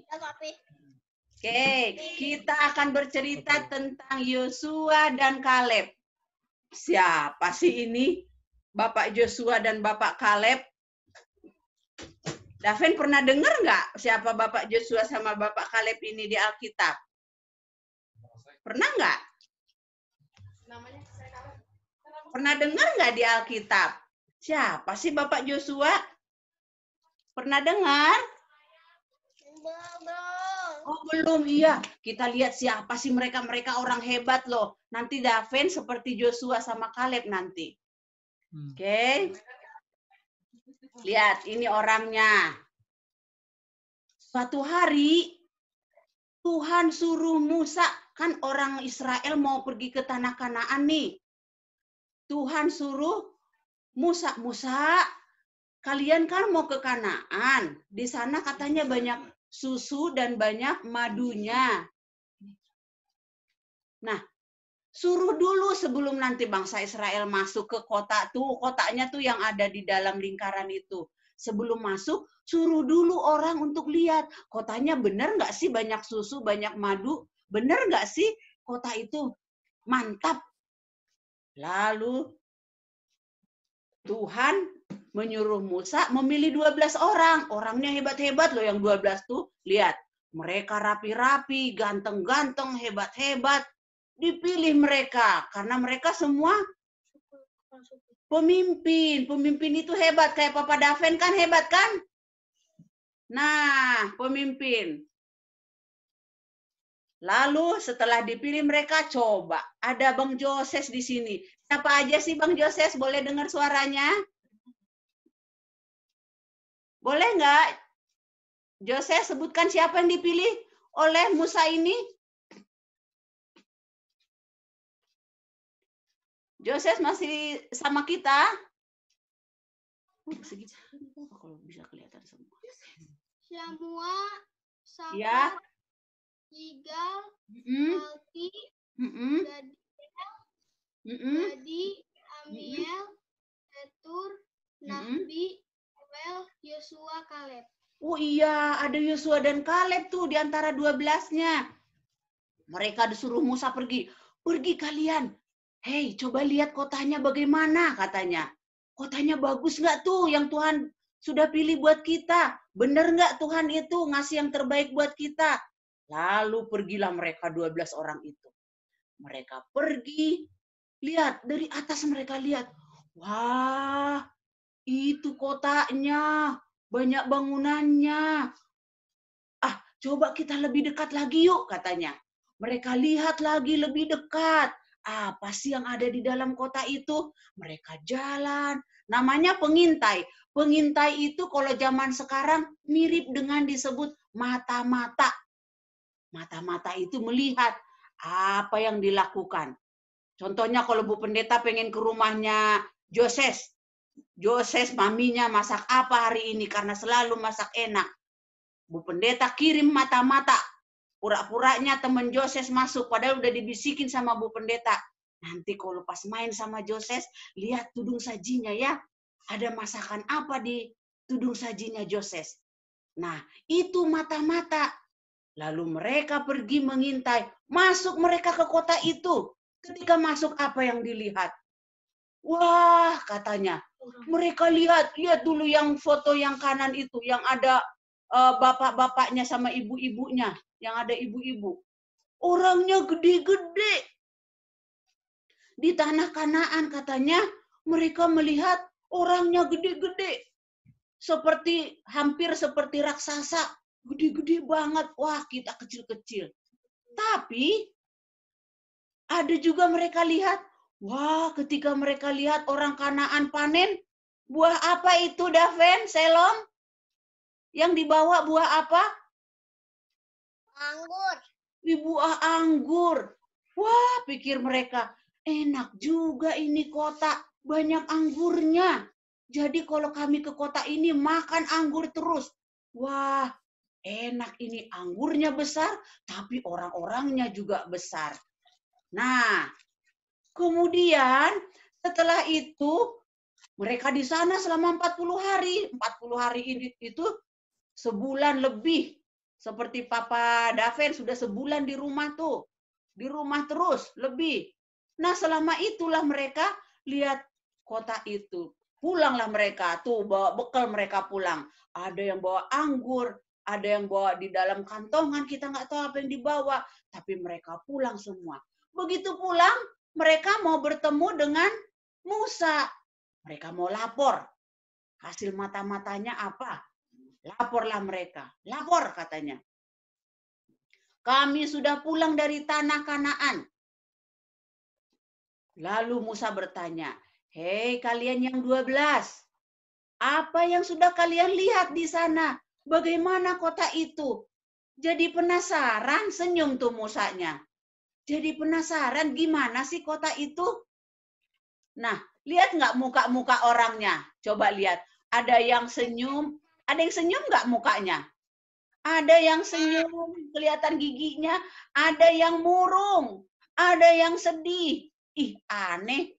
12-nya sama-sama pergi, tapi pulang ada yang ketawa, ada yang senyum, ada yang sedih. Kenapa ya? Lalu Musa tanya, bagaimana kalian lihat kota itu? Kata Musa. Lalu mereka menjawab. 10 orang bilang begini sama Musa. Musa, katanya. Kami nggak mau ke kota itu. Mendingan kami mati di sini aja. Kalau enggak, mendingan mati di Mesir. Orang di sana kayak raksasa. Gede-gede badannya. Kita ini kecil-kecil. Bisa mati kita dibunuh. Kata yang 10 orang. Terus temboknya gede-gede. Kita aja hidup pakai tenda. Mereka kotanya gede-gede. Kita mati nanti di sana. Kami nggak mau pergi ke sana. Kami di sini aja. Terus mereka bilang juga sama orang Israel. Hei orang-orang, di sana raksasa semua yang tinggal. Kita ini kecil-kecil. Takutlah mereka. Tapi, lihat itu. Mereka nggak mau, serem kotanya. Kalau orangnya gede-gede, nggak mau kami, takut katanya. Mereka ngeri semua. Nah, tapi beda. Joshua dan Kaleb beda. Mereka bilang, Joshua dan Kaleb ini orang yang suka berdoa sama Tuhan Yesus. Mereka suka nyanyi sama Yesus. Jadi mereka nggak lihat orang besarnya. Joshua dan Kaleb bilang, di sana mah memang orangnya besar. Tapi di sana banyak susunya, banyak madunya, terus banyak anggur. Bener Daven, banyak anggurnya. Daven mau nggak ke kota yang banyak anggurnya? Mau. Aduh, Daven masuk surga dong kalau gitu. Di surga banyak anggur. Amin. Selom masuk surga kan? Ya. Iya, berarti ketemu sama Sharon nanti di surga. Ketemu sama Abang Hiskia. Belajar tentang Yesus nanti sama Abang Sion, sama Bang Tamado. Nah, walaupun di sini nggak kelihatan Emma juga ada di sana. Kak Merlin juga ada loh di sana. Kak Merlin, Cinta, dan Joseph. Kita ada di sana nanti ketemu sama Bu Pendeta. Walaupun Bu Pendeta masih suka cubit-cubit. Tapi Bu Pendeta masuk surga. Nah, lalu dibilang, "Hei Musa," katanya, "di sana itu banyak anggur, banyak susu, banyak madu. Nggak usah takut, kita kan punya Tuhan," katanya. Walaupun kita kecil badannya, tapi kita orang hebat karena Tuhan. Tuhan akan menyertai kita, dikatakan di situ. Lalu, tapi orang-orang bilang, nggak mau, takut, katanya di sana banyak raksasa. Nggak mau. Mereka sampai bilang, "Kamu mau bohongi kami ya?" Mereka marah sama Yosua dan Kaleb. Itu 10 orang aja udah bilang mereka di sana mengerikan, gede-gede. Kami lempar kamu nanti sama batu ya, kamu bohongi kami ya. Tapi Yosua dan Kaleb tetap mengatakan, "Jangan takut, kita punya Tuhan. Kita aja nyebrang laut, masa orang Kanaan kita takut," katanya. Lalu tiba-tiba lagi marah mereka kepada Yosua dan Kaleb, ada sinar datang. Coba siapa bisa tahu itu sinar dari mana itu? Apa lampunya wattnya tinggi? Yesus. Ada Yesus. Joses bisa tebak itu sinar dari mana, Joses? LED. Dari lampu kah? Nah, betul kata Daven, itu adalah sinar dari Tuhan. Sinar itu langsung menyala, menyinari mereka semua. Wah, dari mana ini silau sekali? Aduh, dari mana ini sinar? Rupanya sinar itu datang dari Ka'bah. Dari gereja, waktu zaman dulu namanya Ka'bah, sekarang gereja. Rupanya karena Tuhan itu tinggal di gereja juga. Tuhan kasih sinar keluar dari kemah suci. Lalu sinar itu ada kedengeran suara. Tuhan bicara lewat melalui sinar itu. Ada suara kedengeran kepada mereka. Tuhan bicara kepada bangsa Israel dan kepada Musa. Sinar itu mengatakan bahwa bangsa Israel akan dijaga. Tapi karena mereka menolak dan tidak mau mendengarkan Yosua dan Kaleb, mereka dihukum katanya. Akhirnya mereka 40 tahun lagi di padang gurun. Dihukum Tuhan, marah Tuhan. Makanya kalau Tuhan sudah bilang sama kita, "Hei, Daven, Selom, Joses, Cinta, Sharon, dan yang PowerPoint kakak-kakak, abang-abang, menurut sama mama papa, menurut sama Tuhan." Mau menurut. Karena Tuhan tidak suka sama anak-anak yang tidak suka menurut. Nah, kemudian akhirnya setelah melakukan pengintaian tadi, yang dilaporkan oleh yang 10 orang, apa yang dilaporkan tadi? Coba, boleh nggak Abang Hiskia baca dong? Apa sih yang dilaporkan sama yang 10 orang itu? Abang Hiskia? Abang Sion? Masih bersama Bu Pendeta? Apa yang dilaporkan 10 orang itu? Joseph, Cinta, ada yang ingat nggak apa yang dilaporkan 10 orang 10 itu?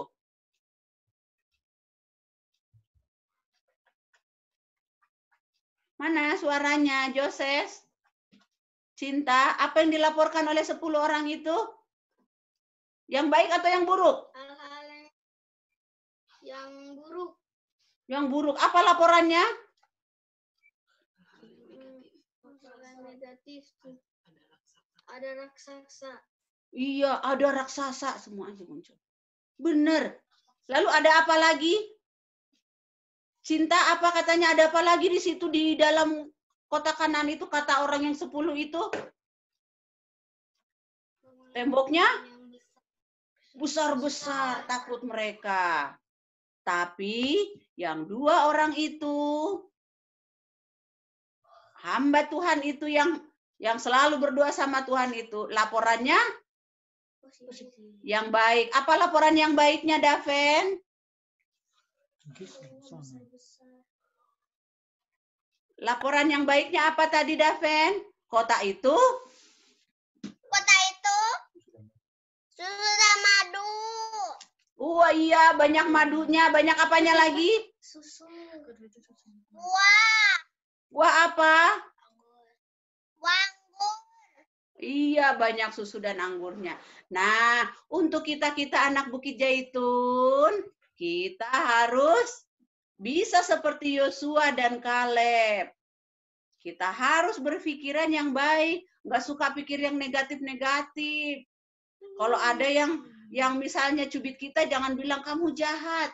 Nah, karena kita orang baik, kita hanya bilang, nggak boleh cubit-cubit. Anak Tuhan nggak suka cubit-cubit. Nah, Selom dan Daven, anak baik? Anak baik. Amin. Seneng deh dengernya. Bu Pendeta seneng dengernya. Mami Papi juga pasti seneng. Dan Bu Pendeta percaya Joses Cinta lebih lagi anak yang baik buat mama dan kakak-kakaknya. Nah, inilah pelajaran kita supaya kita menjadi anak-anak yang baik, menurut dan percaya sama Tuhan seperti Yosua dan Kaleb. Seperti siapa, Daven? Yosua dan Kaleb. Iya, Yosua dan Kaleb. Kembalikan ke semua. Nah, sekarang kita akan berdoa. Nah, sebelum berdoa, nih ayat hafalannya. Yang PowerPoint boleh dong baca. PowerPoint, mana PowerPoint? Enggak apa. Orang nggak sadar dari suaranya. Mana yang PowerPoint? Boleh dong baca ayat hafalannya. Jadi suaranya agak berat, jadi nggak terlalu. Nggak ada PowerPoint yang mau baca? Baca dong. Sabar. Ada. Biar kita berdoa.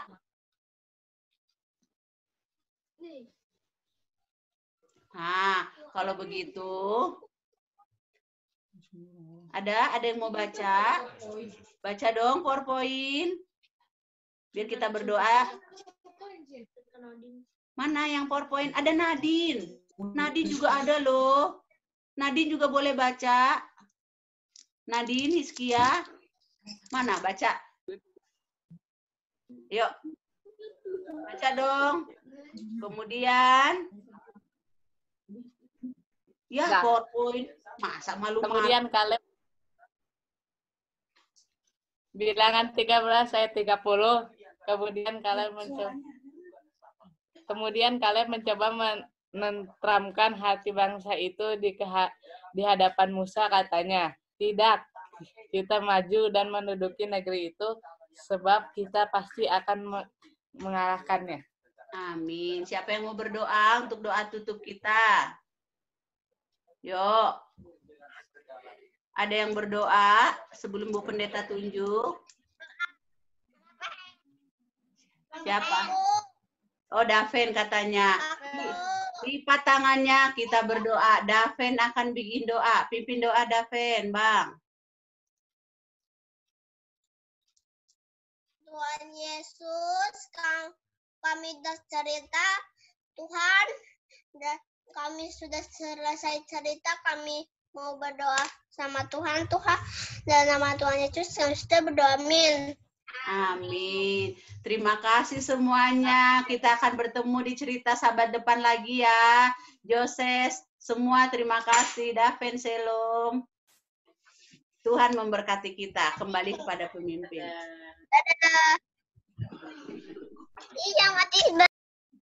Baik, terima kasih kepada Bu Pendeta yang sudah membawakan cerita anak-anak. Kita berdoa bersama-sama, semoga kiranya anak-anak ini dapat tetap menjadi anak-anak yang baik, menjadi tiang-tiang gereja di masa depan. Amin. Untuk menutup perbaktian sekolah sahabat kita pada hari Sabat ini, kita akan berdoa syafaat yang akan dipimpin oleh Bapak Pendeta Pandiangan. Baik, mari kita berdoa semua saudara-saudari. Ada yang perlu kita doakan secara khusus?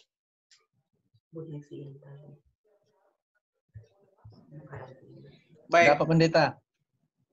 Ya. Tolong doakan. Tadi sudah ditelepon kami tentang penerbangan pulang ke Sabah. Karena keuangan kami tidak ada, maka kami memohon daripada pihak yang menjaga kami sekarang supaya tentara udara dapat mengambil kami untuk bawa pulang ke Sabah.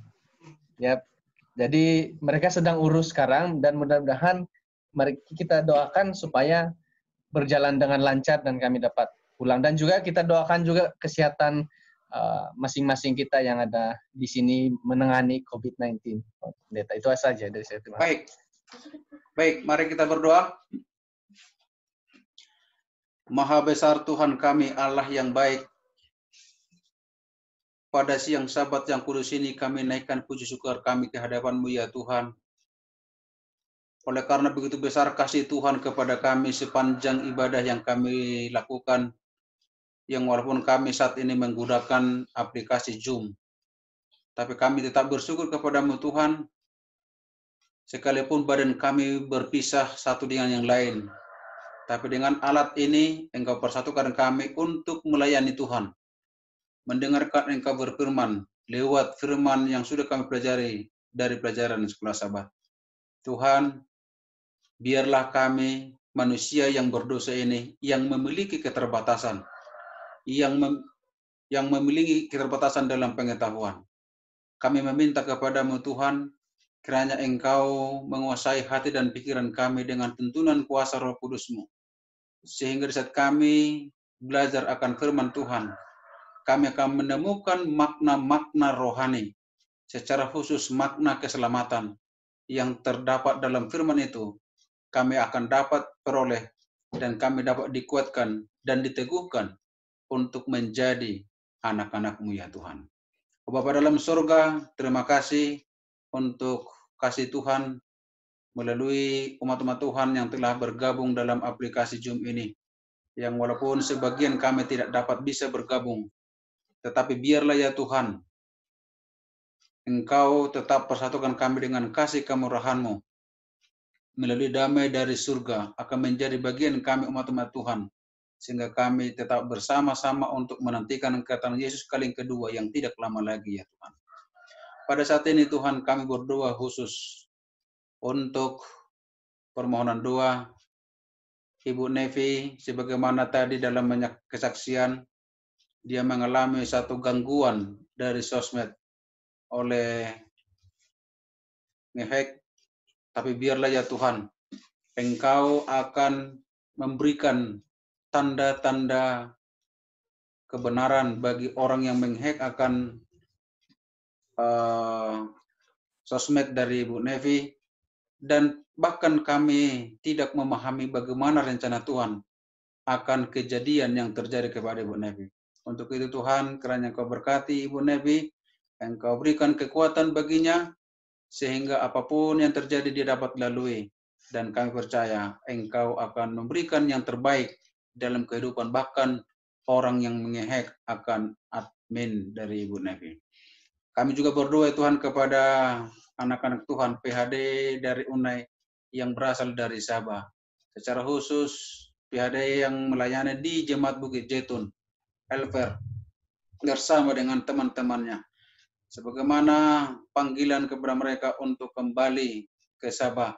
Terkadang keterbatasan mereka dari secara finansial, mereka tidak sanggup untuk kembali ke kampung halaman yaitu di Sabah.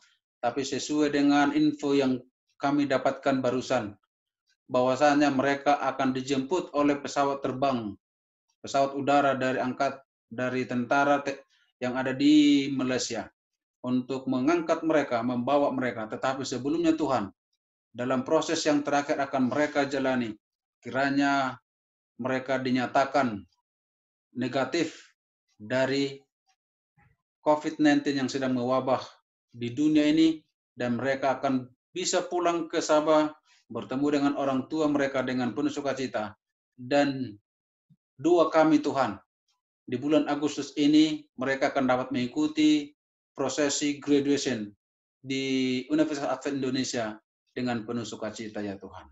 Oh Bapa kami dalam surga, terima kasih juga untuk berkat firman, pelajaran khotbah anak-anak. Biarlah ya Tuhan, melalui pengalaman Yosua dan Kaleb yang memberikan kekuatan kepada umat-umat Tuhan untuk memasuki kota tanah perjanjian itu, menjadi satu kekuatan juga bagi kami.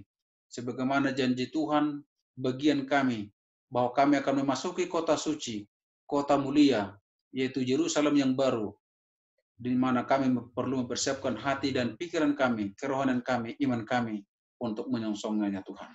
Bapa dalam surga, kami akan meneruskan acara ibadah kami, di acara khotbah, di Hope Channel. Urapi kami dengan kuasa Roh Kudus-Mu, sehingga firman yang akan kami dengarkan Tuhan, akan dapat menguatkan iman percaya kami. Begitu juga dengan persembahan dan bahkan persepuluhan yang kami kumpulkan. Engkau berkatilah itu Tuhan, menjadi sarana penginjilan yang Engkau gunakan melalui organisasi yang Engkau telah percayakan di muka bumi ini secara khusus di Konferensi Jawa Barat ini Tuhan. Ampuni dosa pelanggaran kami Tuhan, maka berkat menjadi bagian kami. Doa ini kami persembahkan ke hadapan-Mu yang kudus ya Tuhan, melalui anak-Mu Yesus Tuhan dan Juru Selamat kami. Amin. Kenapa ini Noel? Baik, acara sekolah sahabat kita telah selesai. Saya kembalikan kepada tua-tua jemaat untuk mengambil bagian dalam pengumuman.